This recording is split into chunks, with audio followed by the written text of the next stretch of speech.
दादी सास रेवती अपनी सास के साथ सीलमपुर में रहती थी। रेवती के बेटे गगन की शादी कुछ दिनों पहले निधि नाम की लड़की से होती है। निधि एक दिन अपने पति गगन के साथ जा रही होती है, तभी वहां उसकी सास रेवती आ जाती है। रेवती देखती है कि निधि ने सर पे पल्लू नहीं रखा होता है। अरे ओ बहू, तुमने क्या ठेका लिया है हमारी इज्जत नीलाम करने का, जो बिना घूंघट के चले जा रही हो बाहर? मम्मी जी, आज के जमाने में कौन घूंघट करता है? बहू, ज्यादा बहस मत करो, समझी? चुपचाप घूंघट करो। मम्मी जी, घूंघट में मुझे कुछ नहीं दिखेगा, कैसे चलूंगी मैं? कितनी परेशानी होगी। ओहो, बहाने तो देखो महारानी के।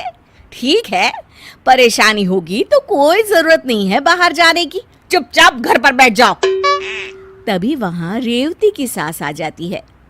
अरे क्या शोर मचा रखा है सुबह से रेवती? देखिए ना सासू माँ, बहू घर से बाहर जा रही है और घूंघट नहीं कर रही है। तो क्या हो गया, घूंघट नहीं कर रही है तो? और वैसे भी रेवती, अब जमाना बदल गया है और जमाने के साथ हमें भी बदल जाना चाहिए। जमाना बदल जाने से परंपराएं थोड़ी ना बदल जाती हैं सासू माँ। मैं जब आई थी, मैं भी तो हर वक्त घूंघट में रहती थी ना। हाँ, वो तो मैं भी रहती थी अपनी सास के आगे घूंघट में। तुम तो बस कहीं बाहर जाते हुए घूंघट करती थी। मैं तो खाना बनाते हुए भी घूंघट में ही रहती थी। पता है कितनी तकलीफ होती थी।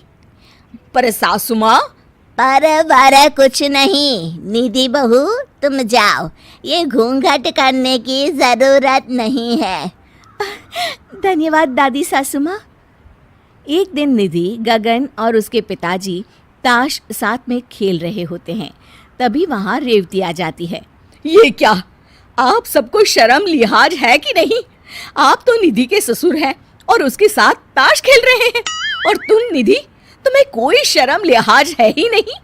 तुम क्या बच्ची हो कि तुम्हें ये भी समझाना पड़ेगा? मुझे माफ कर दीजिए मम्मी जी। चलो जाओ अपने कमरे में। एक मिनट, कोई कहीं नहीं जाएगा बहू। पर सासू माँ, ये कोई अच्छी बात तो नहीं है ना? क्यों, क्या खराबी है? अगर पूरा परिवार मिलकर हंसी ठिठोली करता है तो मैं तो कहती हूँ कि तुम भी आ जाओ और खेलो हमारे साथ। नहीं, मुझे नहीं आना। रेवती वहाँ से नाराज होकर चली जाती है। वो मन में सोचती है, ये सासू माँ तो मुझे सास बनने ही नहीं देगी। ऐसे तो निधि मेरी इज्जत कभी नहीं करेगी। रेवती अपनी सास के पास जाती है। सासू माँ, आप तो मुझे सास बनने ही नहीं दे रही हैं। आपको ही अगर सारे फैसले लेने हैं तो बहू तो मेरी इज्जत कभी नहीं करेगी।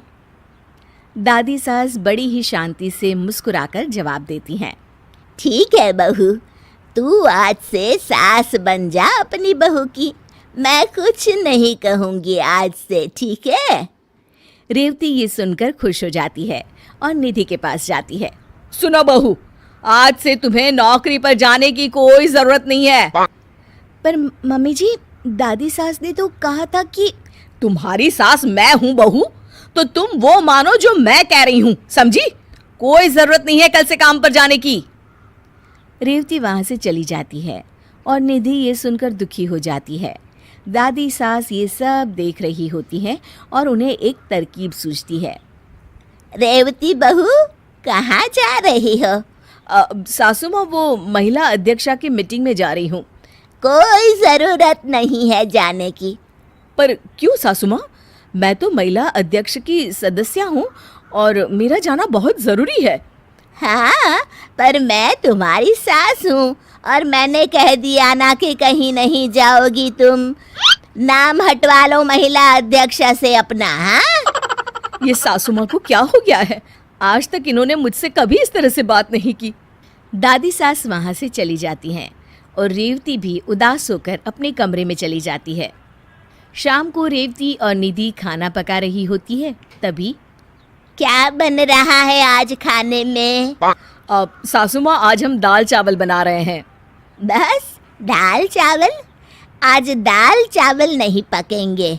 आज तुम घिया के कोफ्ते और साथ में भिंडी की सब्जी और गरम गरम रोटी बनाओ। अरे लेकिन सासू माँ, दाल तो मैंने चढ़ा दी है। तो दाल वापस उतारी भी तो जा सकती है ना बहू। हमारे यहाँ किसी चीज की कमी है क्या जो सिर्फ दाल चावल बन रहे हैं? तुम भी ना रेवती, काम चोर हो गई हो बिल्कुल। सासू माँ, आपने मुझे कामचोर बोला? रेवती के आंख में आंसू आ जाते हैं। हाँ बोला कामचोर, तो इसमें झूठ क्या बोला? लो, अब आंसू बहाकर पति से शिकायत करेंगी महारानी। रेवती रोते हुए अपने कमरे में चली जाती है। सुनिए जी, आप सासू माँ से बात कीजिए, पता नहीं उन्हें क्या हो गया है।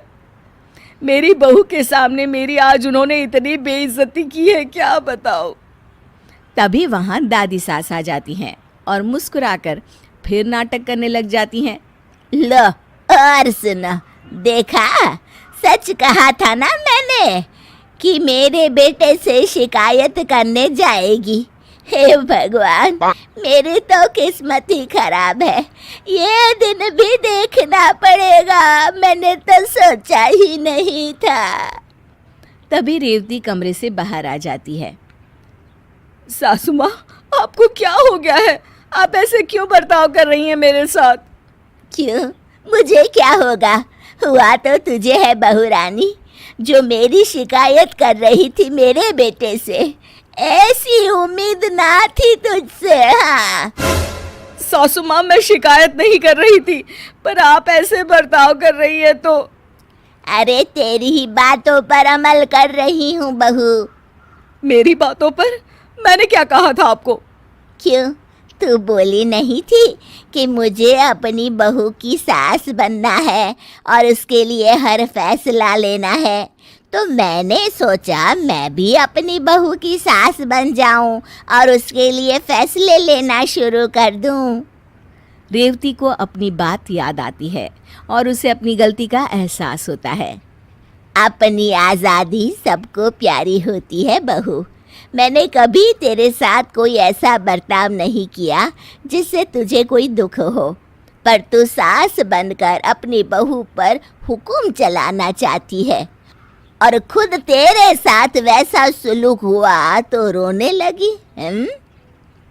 आप ठीक कह रही हैं सासू माँ, मुझसे गलती हो गई। मैं अपनी बहू को बेटी बनाकर रखूंगी, जैसे आपने मुझे बेटी बनाकर रखा है।